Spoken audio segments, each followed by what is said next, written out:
at step 3, perineal massage.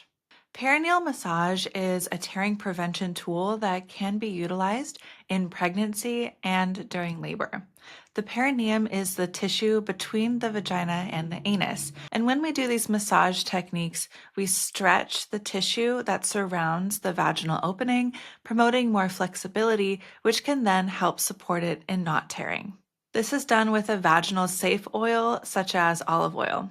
Avoid using lubricants that contain parabens, glycerin, or synthetic fragrances. My rule of thumb for perineal massage is not to put anything in your vagina that you wouldn't put in your mouth. It's weird wording, but you get the gist. We only want healthy, safe products down there. Okay, so let's start by talking about perineal massage in pregnancy. If you're performing perineal massage on yourself with a big pregnant belly, you might want to try standing up and putting one foot on a stool and then reaching down with your thumb and massaging your perineum that way. I've attached a PDF with instructions for how to do perineal massage to this module. If your partner is doing the massage, consider making a night of it. Light a candle, play some music, and relax. Though I haven't seen research on the other benefits to perineal massage outside of preventing tearing, a lot of people have said that perineal massage helped them feel more intimate and connected with their partner and also help them create a positive relationship with their genitals in pregnancy. I've also heard that perineal massage can help people overcome emotional blocks around pushing. Many people find that the deliberate practice of experiencing new sensations in that area, like stretching or pressure, has the potential to support them in preparing for pushing. Now, let's talk about the evidence. A 2006 study by M. Beckman and A. Garrett found that the relative risk for tearing decreased with perineal massage, but the decrease was only seen in first-time parents. First-time parents who massage also have a decreased risk of experiencing episiotomy as well as trauma requiring stitches. They did find that people who were giving birth the second time and did massage had a 32% decrease in the risk of ongoing perineal pain at 3 months postpartum. Now let's talk about perineal massage during labor. One option to consider is to have your provider or your partner perform perineal massage in the second stage of labor, which is when you're pushing. The evidence we have now illustrates a 50% decrease in the risk for tearing when performing perineal massage during birth in the second stage.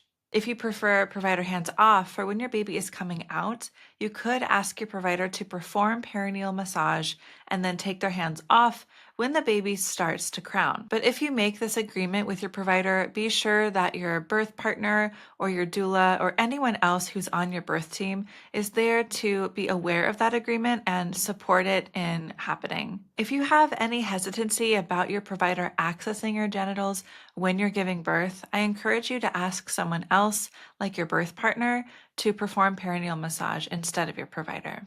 You are always welcome to massage yourself, but I have not seen that happen yet because it's probably not the easiest thing to do when you're pushing out a baby. Thing to remember, the benefit of perineal massage by decreasing the risk of tearing is definitely outweighed if you feel uncomfortable or if perineal massage feels unwanted at the time. I like to teach people that the best thing you can do to avoid tears while giving birth is to feel emotionally on board, is to be comfortable, be in an environment, in a position where you feel like you can slow down the process of your baby coming out and deliver in a slow and controlled way. And that's hard to do when you're feeling uncomfortable or you're struggling with fear or you're somehow emotionally overwhelmed. So don't consent to perineal massage during labor if it makes you feel uncomfortable. And if you start perineal massage in labor and all of a sudden you don't like it, at any moment you can always say, no, we don't want to do it anymore. If you want to decrease your risk of tearing, prioritize your comfort and your feelings of safety first.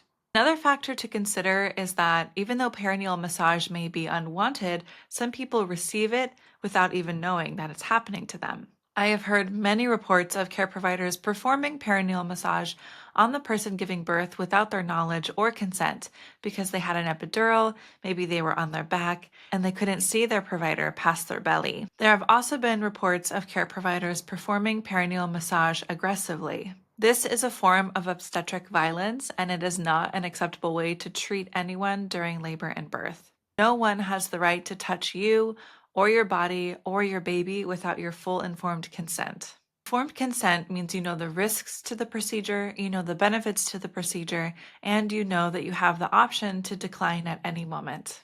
If you feel like massage may be welcome during labor, it's really important to have a conversation about it before you go into labor to make sure that you and your care provider are on the same page.